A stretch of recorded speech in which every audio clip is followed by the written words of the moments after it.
युद्ध, वो भी जरासंध से। निश्चय ही महाराज, हम लोग आपसे द्वंद्व युद्ध की इच्छा लेकर आए हैं। बोलो, स्वीकार है? अरे क्या मतीय भ्रम के शिकार हो गए हो ब्राह्मण? तुम लोग शांत रहो याचक। तुम लोग ब्राह्मण हो या ब्राह्मण के वेश में कोई और? इस समय द्वंद्व युद्ध की आकांक्षा करने वाला मैं केवल एक योद्धा हूँ। परंतु द्वंद्व युद्ध समान योद्धाओं के बीच संभव है। जरासंध जैसे पराक्रमी योद्धा के विपक्ष में लड़ने वाले योद्धा का कुल, गोत्र और वंश का तो ज्ञान होना चाहिए ब्राह्मण। महाराज, जरासंध के मुख पर युद्ध के नाम पर ये भय मुद्रा कैसी? तुम भगवान आशुतोष के सामने याचना कर रहे हो। यहाँ इस द्वार से कोई निराश नहीं लौटा है, न ही तुम लौटोगे ब्राह्मण।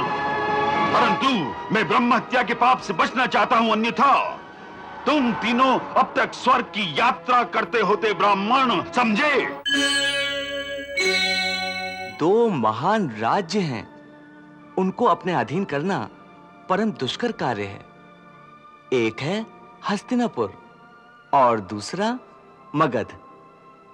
क्या ये दोनों महान शक्तियां सहज में ही आपकी अधीनता स्वीकार कर लेंगी? तो फिर मगध राज को मेरी गदा के लिए निश्चित कर दीजिए। इस परिस्थिति में जहां हमारा कार्य नीति से चल जाए, वहां हमें नीति का ही सहारा लेना होगा, और जहां युद्ध अपरिहार्य हो, वहां हमें पूरी शक्ति के साथ आक्रमण करना होगा। यही राजनीति है महाराज। आपके इस कथन से मैं भी सहमत हूं मधुसूदन। महाराज, हस्तिनापुर तो आपके परिवार में ही गिना जाता है, इसलिए उसे आपको पारिवारिक भावनाओं की सहायता से ही जीतना होगा। और मगधराज जरासंध? वो युद्ध प्रिय है और उसे मारना भी सरल नहीं है भीम। उसने भगवान शिव से अनेक दिव्य शक्तियां ले रखी हैं। अच्छा? और महाराज, उसने अपनी भुजाओं के बल से आर्यावर्त के 86 राजाओं को बंदी बना रखा है।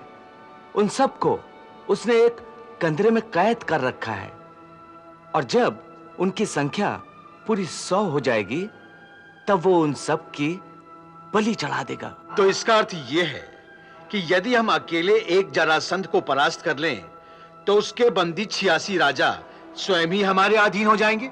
निश्चय ही, परंतु इंद्रप्रस्थ के पास इतनी बड़ी सेना ही नहीं है कि मगध राज्य पर आक्रमण करके उसे हराया जा सके। तो फिर इसका उपाय क्या है मधुसूदन? उपाय तो एक ही है। वो एक वीर है। अगर उसे द्वंद्व युद्ध के लिए ललकारा जाए, तो वो कभी इनकार नहीं करेगा। इसलिए मल्ल युद्ध में ही उसे परास्त किया जा सकता है, क्योंकि उसका शरीर 2 टुकड़ों से जुड़कर बना है। मल्ल युद्ध में उसके शरीर के 2 भाग करके अलग अलग फेंक देना होगा, तभी वो मारा जा सकता है। और मेरी दृष्टि में यह कार्य केवल भीम ही कर सकते हैं। तो भीम को जाने की अनुमति है? नहीं महाराज, ये कार्य हम मिलकर करेंगे, इसलिए भीम और अर्जुन दोनों को मेरे साथ जाने की अनुमति दीजिए। आपके साथ रहते इन दोनों की अवश्य ही विजय होगी यदुकुल भूषण। पार्थ, जरासंध आशुतोष भगवान शंकर का मस्तकाभिषेक प्रतिदिन करता है। इस समय भी वो यहीं पर है। तो क्या वो शिव भक्त है मधुसूदन? हाँ, इसलिए तो उसे भगवान शंकर की कृपा से अमोघ अस्त्रों की प्राप्ति हुई है। पर मुझे संदेह है कि वो हमारे द्वंद्व युद्ध के प्रस्ताव को स्वीकार कर लेगा। तुम जरासंध को नहीं जानते भीम। मैं उससे भली भांति परिचित हूं। उसने आज तक किसी भी योद्धा को ललकारने पर निराश नहीं किया। यदि ऐसा है, तो वो निश्चित ही एक वीर है। वीर ही नहीं, वो एक महादानी भी है। देखते नहीं मंदिर के बाहर याचकों की भीड़।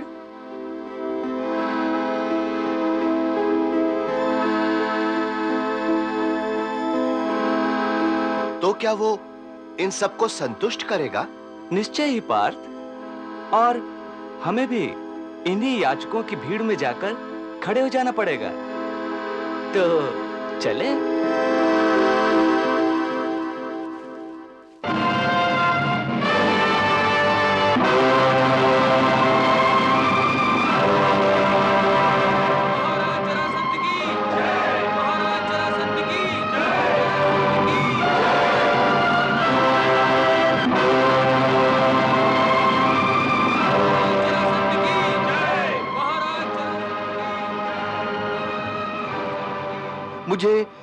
द्रव्य नहीं चाहिए महाराज। तो फिर क्या चाहिए? अपनी इच्छा कहो ब्राह्मण। महाराज, मैं गंगोत्री से आया एक वेद पाठी ब्राह्मण हूं। मैं आपके राज्य में एक गुरुकुल की स्थापना करना चाहता हूं। मुझे इस कार्य के लिए भूमि की आवश्यकता है महाराज। महामंत्री, आज्ञा महाराज। इन आचार्य ब्राह्मणों के लिए तत्काल भूमि की व्यवस्था की जाए और ध्यान रहे कि राजकोष से इस गुरुकुल का सारा भार वहन हो। जो आज्ञा। प्रणाम स्नातक ब्राह्मणों, ये द्रव्य स्वीकार करें आप। नहीं राजन, दान का अर्थ केवल द्रव्यदान नहीं होता। तो फिर आप अपनी कामना कहें ब्राह्मण।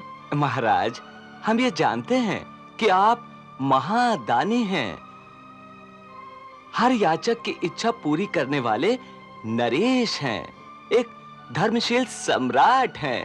इसमें कोई संदेह है ब्राह्मण? नहीं राजन, जिस प्रकार सूर्य के प्रकाश में, जल की तरलता में और वायु के सर्वव्यापी होने में कोई संदेह नहीं किया जा सकता, उसी प्रकार आपकी वाणी भी संदेह रहित है महाराज। मनोबल बढ़ाने की आवश्यकता नहीं है ब्राह्मण। अपनी आवश्यकता बताओ, तुम्हें क्या चाहिए? स्त्री, वस्तु, द्रव्य अथवा कुछ और?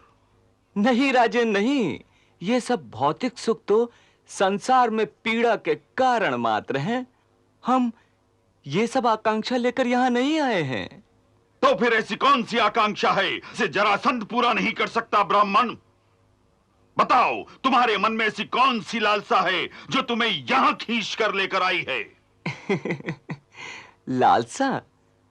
लालसा तो केवल एक ही है महाराज। वो क्या है? युद्ध, केवल युद्ध। युद्ध? युद्ध, वो भी जरासंध से? निश्चय ही महाराज, हम लोग आपसे द्वंद्व युद्ध की इच्छा लेकर आए हैं। बोलो, स्वीकार है? अरे क्या मतीय भ्रम के शिकार हो गए हो ब्राह्मण, जो महाराज जरासंध जैसे महाबली से युद्ध करना चाहते हो? तुम लोग शांत रहो याचक। तुम लोग ब्राह्मण हो या ब्राह्मण के वेश में कोई और, पहले ये निश्चित हो जाए। इस समय द्वंद्व युद्ध की आकांक्षा करने वाला मैं केवल एक योद्धा हूं। परंतु द्वंद्व युद्ध समान योद्धाओं के बीच संभव है। जरासंध जैसे पराक्रमी योद्धा के विपक्ष में लड़ने वाले योद्धा का कुल, गोत्र और वंश का तो ज्ञान होना चाहिए ब्राह्मण। राजन, ये कैसा धर्म पालन है? ये कौन सी मर्यादा है कि एक दान वीर के सामने याचक को अपना परिचय भी देना होगा? महाराज जरासंध के मुख पर युद्ध के नाम पर ये भय मुद्रा कैसी?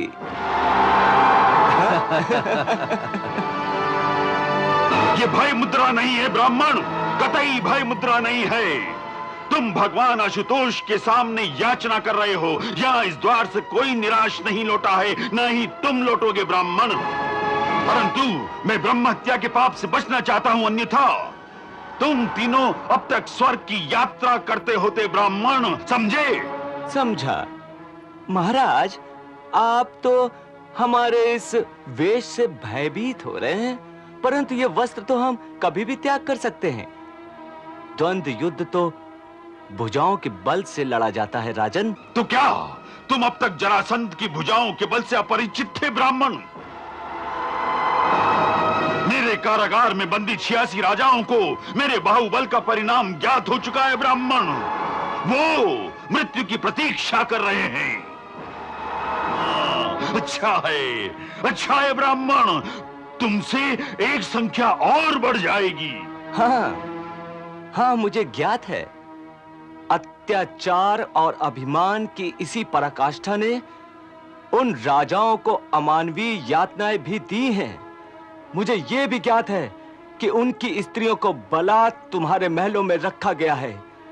क्या यह अपराध नहीं है महाराज जरासंध? नहीं ब्राह्मण, कतई नहीं। मैंने इन सभी नरपतियों को युद्ध से जीता है। मेरे विचार से जो क्षत्रिय बाहुबल से हीन है उसे शासक होने का अधिकार कदापि नहीं है, समझे? इसीलिए तो हम आपके बाहुबल की परीक्षा के लिए यहाँ आए हैं। सावधान सावधान सावधान स्नातक, तुम क्या मुझे युद्ध के लिए ललकारते हो? युद्ध के लिए नहीं महाराज, द्वंद्व युद्ध के लिए। युद्ध में तो कई ऐसे लोग भी मारे जाते हैं जो बेचारे निर्दोष होते हैं। आप हम तीनों में से किसी एक को चुन सकते हैं महाराज जरासंध। महेश्वर साक्षी है ब्राह्मण, मैंने आज तक किसी योद्धा को दंत युद्ध के लिए ललकारने पर विमुख नहीं किया है। फिर भी मैं तुमसे पूछ लेना चाहता हूँ, क्या तुम्हें मृत्यु का भय नहीं है? मृत्यु का भय? और मृत्यु की बातें तो कायर और निर्वीर लोग करते हैं। महाराज, मुझे ऐसा लग रहा है कि मृत्यु भय आपको आहत कर रहा है। हे कटुभाषी स्नातक, सत्य कहो, तुम कौन हो? तुम कोई भी हो, पर निश्चित रूप से ब्राह्मण नहीं हो। ये भी पता चल जाएगा। हम कोई पहली बार तो मिल नहीं रहे। क्या कहा? तुम हमसे पहले भी मिल चुके हो, परंतु कहां ब्राह्मण? वहीं मथुरा में। मथुरा में? हाँ, मथुरा में। तुम्हारे दामाद कंस की मथुरा में। क्या इतनी शीघ्र भूल गए जरासंध? मैं वही यदुवंशी कृष्ण हूं। कृष्ण? कृष्ण? हाँ, कृष्ण। और ये हैं पांडुपुत्र भीम, और ये हैं अर्जुन। अच्छा, तो अब दरिद्र याचकों का भेष धारण करके आए हो कृष्ण। अगर तुम अपने सहज भेष में भी आते ना कृष्ण, तो जरासंध पीछे नहीं हटता। मैं तो पहले ही संदेह में था कि क्षत्रियों जैसे गठीले शरीर और धनुष की डोरियां खींचने वाली ये उंगलियां कदापि ब्राह्मणों की नहीं हो सकती। भेष बदल कर आने से तुम्हारे मन में छुपी किसी कुटिलता का आभास होता है कृष्ण। कुटिलता रही होती तो तुम्हें द्वंद्व युद्ध के लिए नहीं ललकारता जरासंध। तुम क्या मुझे द्वंद्व युद्ध के लिए ललकारोगे कृष्ण? गुर्जरात्रा के युद्ध में भाग चुके हो तुम। मैं एक भगोड़े को मारकर कलंकित नहीं होना चाहता हूं कृष्ण। तो फिर इन दोनों में से किसी का चुनाव कर लो।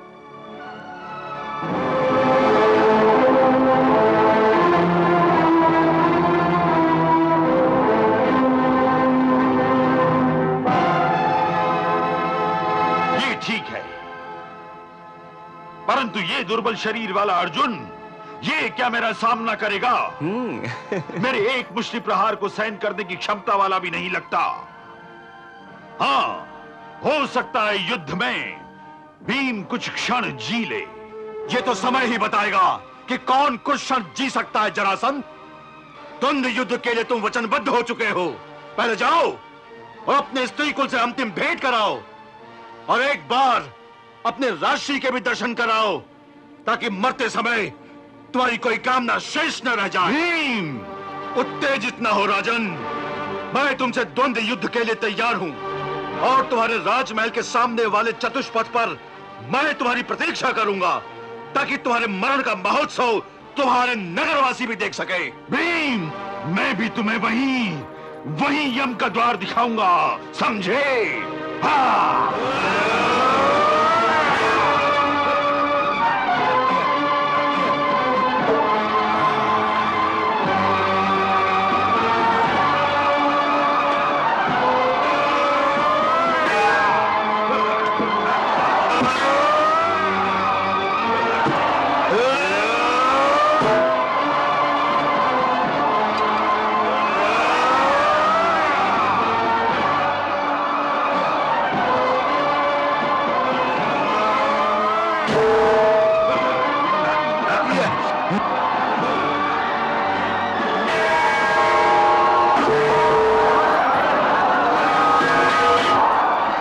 चिंता न करें राजकुमार जी, आपके पिताश्री महाराज जरासंध को मल्ल युद्ध में कोई नहीं हरा सकता।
राजकुमार जी, आप स्वयं को श्री कृष्ण के अधीन कर दीजिए। मुझे क्षमा कर दो। मैं मरना नहीं चाहता मधुसूदन, मैं मरना नहीं चाहता।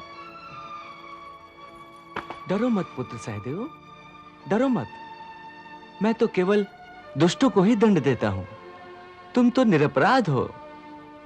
लो, आज से तुम मगध के सम्राट हुए। जाओ और जाकर अपने पिता के अंत्येष्टि का प्रबंध करो। जो आज्ञा प्रभु। जाओ जरासंध, मेरे सम्मुख मृत्यु होने के कारण। अगर मैंने कहा कि भीम ऐसा कह रहा था कि वो बलराम भैया से भी अधिक निपुण हो गया है गदा युद्ध में, बुरा लगाना द्वारिकाधीश। कृष्ण ने उसे सर पर चढ़ा के रखा हुआ है। आप जैसा उच्च श्रेणी का गदाधारी इस विश्व में कोई दूसरा है भला? लेकिन भीम की हिम्मत तो देखिए, खा खा कर उसकी तोंद पर मेद चढ़ गया है, फिर भी कहता है कि मैं श्रेष्ठ गदाधारी हूं। श्रेष्ठ गदाधर? शकुनी मामा, आपका भांजा दुर्योधन भी विश्व का श्रेष्ठ गदाधर बन सकता है। लेकिन दुर्योधन का श्रेष्ठ गदाधर बनने के लिए आप जैसे गुरु की आवश्यकता है। दुर्योधन, क्या तुम्हारी भी यही इच्छा है? हाँ बलराम भैया, मैं तुम्हें अपना शिष्य बनाऊंगा और गदा चलाना सिखाऊंगा। अपने गुरु की पूजा करो और अध्ययन की शुरुआत करो।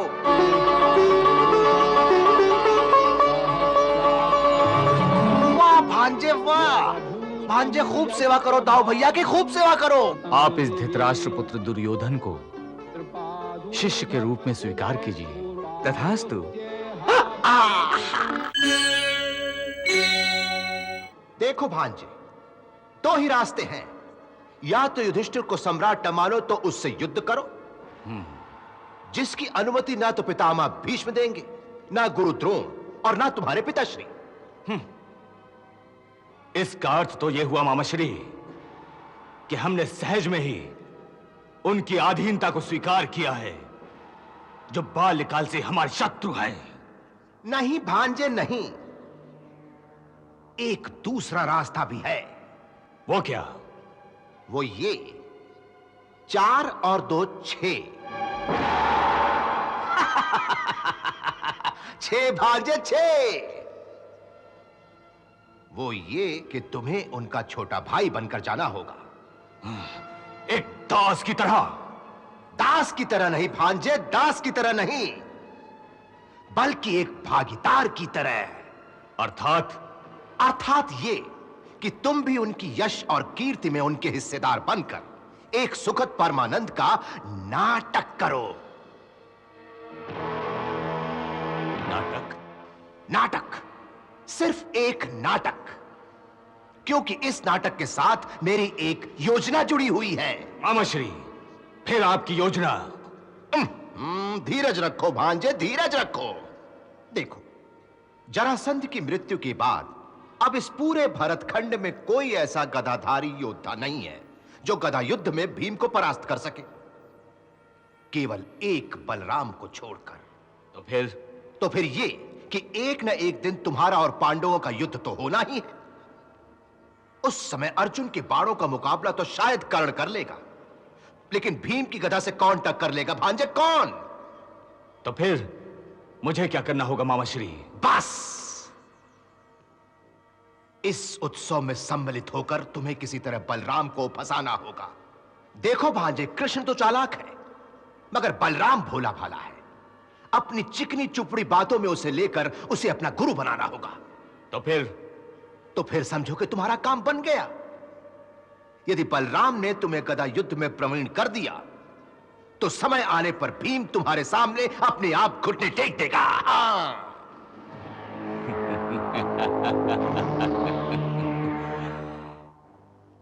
तो ये थी आपकी योजना मामाश्री? हाँ भांजे, यही मेरी योजना थी। वाह वाह, अति सुंदर, अति सुंदर। निश्चय ही अति सुंदर भांजे, निश्चय ही। अच्छा तो महाराज आज्ञा दे। अरे इतनी शीघ्रता भी क्या है? हम आपको अभी जाने नहीं देंगे कन्हैया। महाराज, जाना तो होगा ही। कितने दिन हो गए हम दोनों द्वारिका से बाहर हैं, वहां की व्यवस्था भी तो संभालनी पड़ेगी। परंतु मुझे आप दोनों को छोड़ने का जी नहीं करता। इसीलिए तो मैं दाऊ भैया को यहीं छोड़े जा रहा हूं, और उनका भी मन है कि वो कुछ दिन और यहां ठहरे, और उनके बदले मैं अपने प्रिय सखा अर्जुन को ले जा रहा हूं। जाने दीजिए महाराज युधिष्ठिर, जाने दीजिए कन्हैया को। वहां रुक्मिणी भी तो अधीर हो रही होंगी। फिर तो हमारा आपको रोकना अनुचित होगा, और अर्जुन आपका प्रिय सखा भी तो है। हाँ महाराज, तो अब हमें अनुमति दें। अवश्य, शुभ घड़ी भी है, प्रस्थान करें कन्हैया।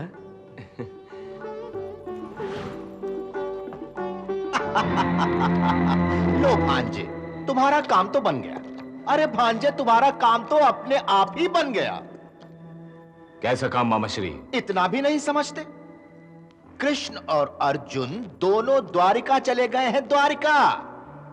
वो चले गए तो क्या हुआ? तो क्या नहीं भांजे, बल्कि ये पूछो कि तुम्हें क्या मिला है। हाँ, क्या मिला है? मुझे क्या मिला है?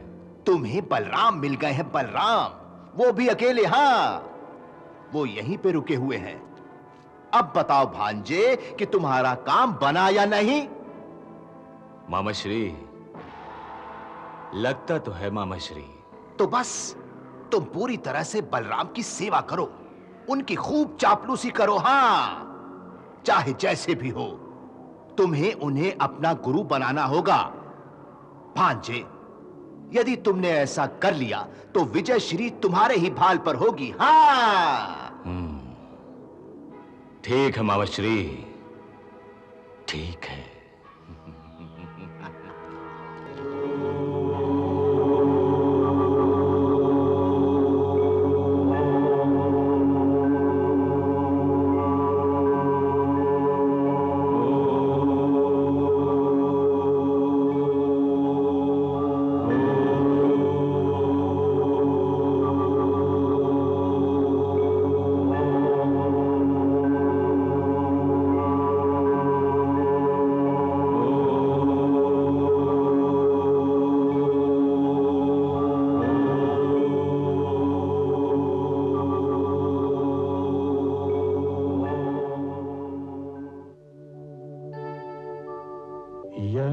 यन्मण्डलम्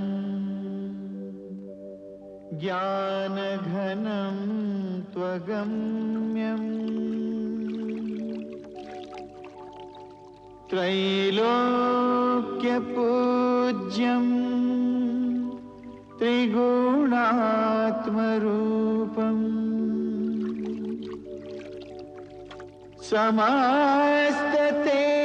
समस्ततेजोमय दिव्यरूपम्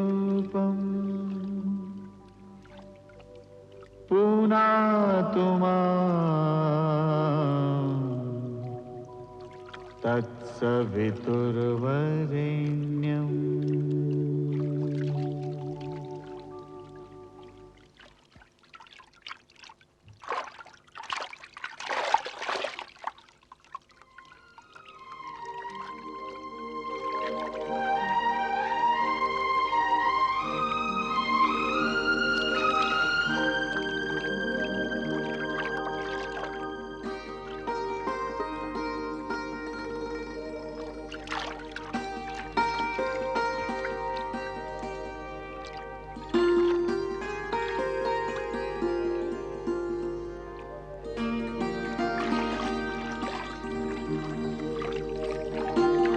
कोई है?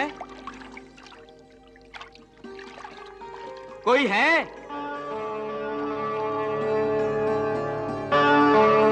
मेरी राहों में फूल बिछाकर जिसने मेरा सम्मान किया है, उस पर मैं प्रसन्न हूं।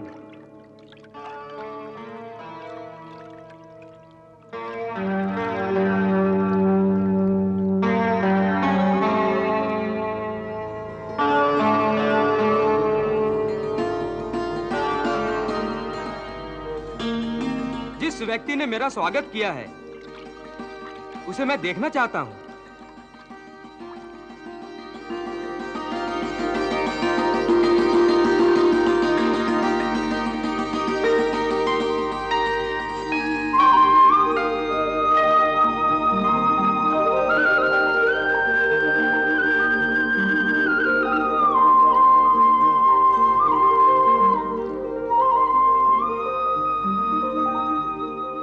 अगर उस महाभाग ने मुझे अपने दर्शन दिए तो मेरी प्रसन्नता और भी बढ़ जाएगी।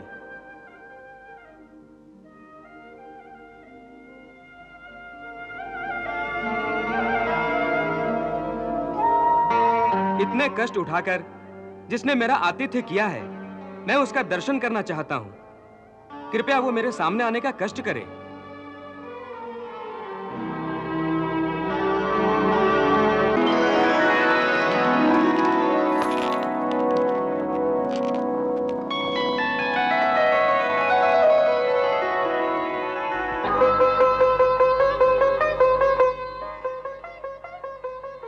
प्रणाम द्वारिकाधीश। दुर्योधन, तुम? हाँ बलराम भैया।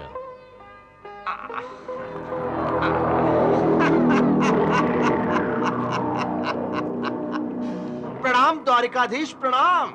शकुनी मामा, आप? स्वागत है आपका द्वारिकाधीश, स्वागत है। लेकिन इस तरह से फूलों का गालीचा बिछाकर मेरा स्वागत करने की क्या जरूरत है? ऐसा स्वागत सभी का नहीं किया जाता है द्वारिकाधीश। कुछ माननीय हस्तियों का ही किया जाता है। आप शायद जानते नहीं, हस्तिनापुर का युवराज दुर्योधन आप ही की पूजा करता है। हाँ?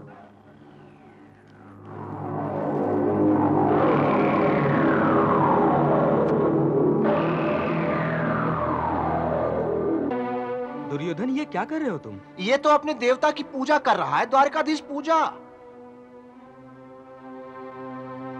दुर्योधन,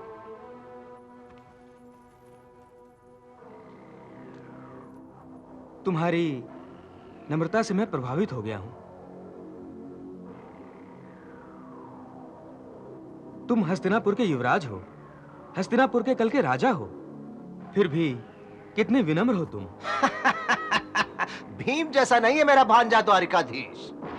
भीम? हाँ, उसे तो दूसरों का अपमान किए बिना चैन ही नहीं मिलता है। विशेषकर बुजुर्गों का अपमान करने में तो वो सदा आनंद लेता है। किसका अपमान किया है उसने? जाने दीजिए ना बलराम भैया। अगर मैंने कहा कि भीम ऐसा कह रहा था कि वो बलराम भैया से भी अधिक निपुण हो गया है गदा युद्ध में, बुरा लगा ना द्वारिकाधीश? मुझे भी लगा था, इसीलिए तो मैं आपसे कहना नहीं चाह रहा था। कृष्ण ने उसे सर पर चढ़ा के रखा हुआ है। सच बोलूं, आप इतने बलशाली हैं फिर भी कितने विनम्र हैं। अभी कुछ दिनों पहले कृष्ण से मिलना हुआ तो वो हंसते हंसते कह रहा था कि बलराम भैया तो हमेशा मुझे डांटते रहते हैं। हाँ, तो क्या हुआ? कन्हैया मेरा छोटा भाई है, उसे डांटने का मुझे पूरा अधिकार है। परंतु कृष्ण ऐसा कहां समझता है दाऊ भैया, कहां समझता है? वो तो कह रहा था कि बलराम भैया कभी समझदारी से काम ही नहीं लेते। ऐसा कहा कन्हैया ने? हाँ, बिल्कुल ऐसा कहा। क्यों भांजे? हाँ मामाश्री, हाँ। द्वारकाधीश, जबकि वास्तविकता तो यह है कि आपकी वजह से कोई द्वारका की तरफ आंख उठाकर देखने की हिम्मत नहीं करता। सच बोलूं, आप जैसा उच्च श्रेणी का गदाधारी इस विश्व में कोई दूसरा है भला? लेकिन भीम की हिम्मत तो देखिए, खा खा कर उसकी तोंद पर मेद चढ़ गया है, फिर भी कहता है कि मैं श्रेष्ठ गदाधारी हूं। श्रेष्ठ गदाधर? शकुनी मामा, आपका भांजा दुर्योधन भी विश्व का श्रेष्ठ गदाधर बन सकता है। अवश्य बन सकता है द्वारकाधीश, अवश्य बन सकता है। लेकिन दुर्योधन का श्रेष्ठ गदाधर बनने के लिए आप जैसे गुरु की आवश्यकता है।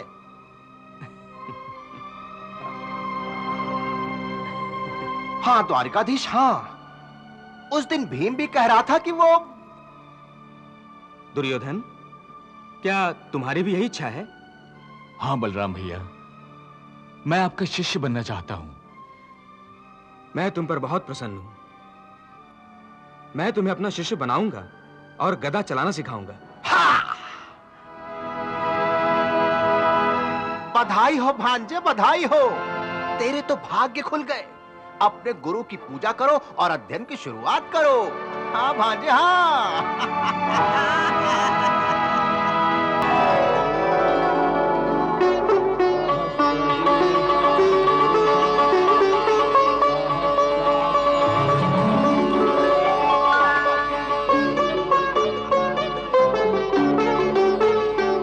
क्या दृश्य है।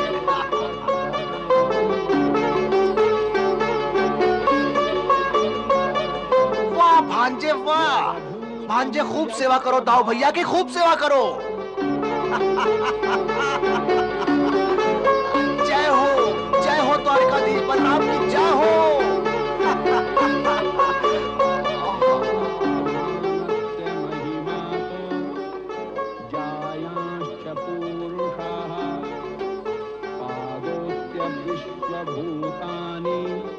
गुरुदेव, आप इस धृतराष्ट्र पुत्र दुर्योधन को शिष्य के रूप में स्वीकार कीजिए।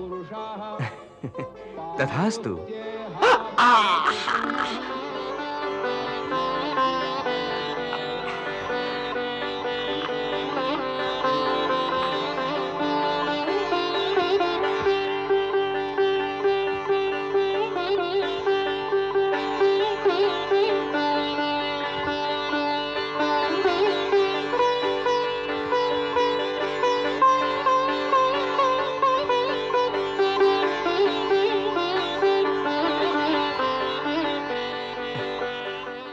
दुर्योधन, आज से तुम मेरे शिष्य बन गए हो।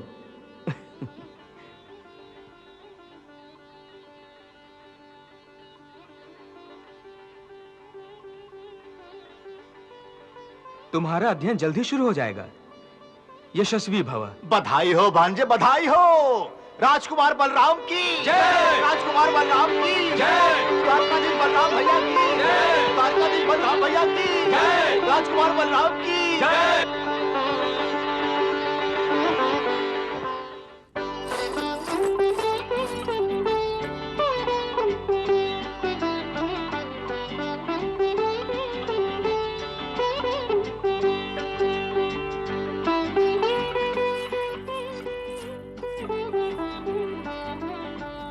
रुक्मिणी, तुम आ गई?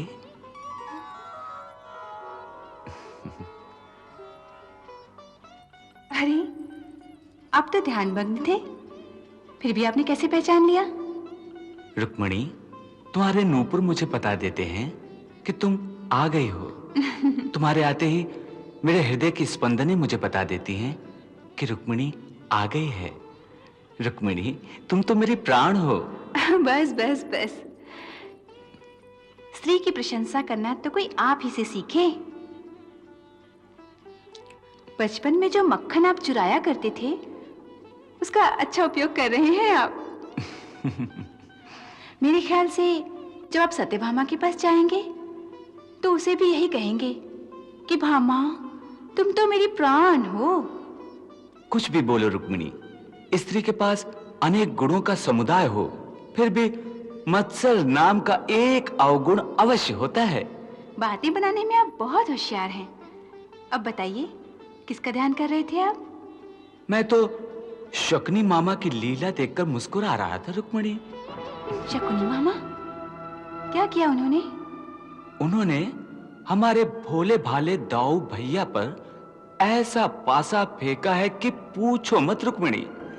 उन्हें तो मनचाहा दान भी मिल गया है। बहुत तेज है मामाश्री। मैं कुछ समझी नहीं।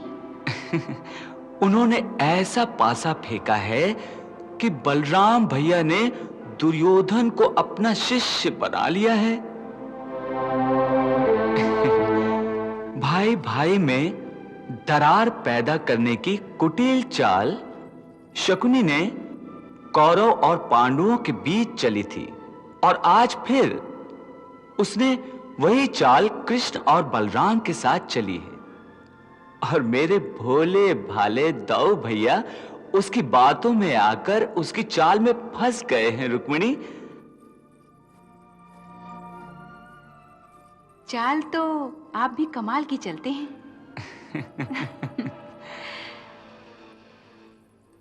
आप तो अंतर्यामी हैं। मेरे ख्याल से आपने भी कोई चाल चली होगी।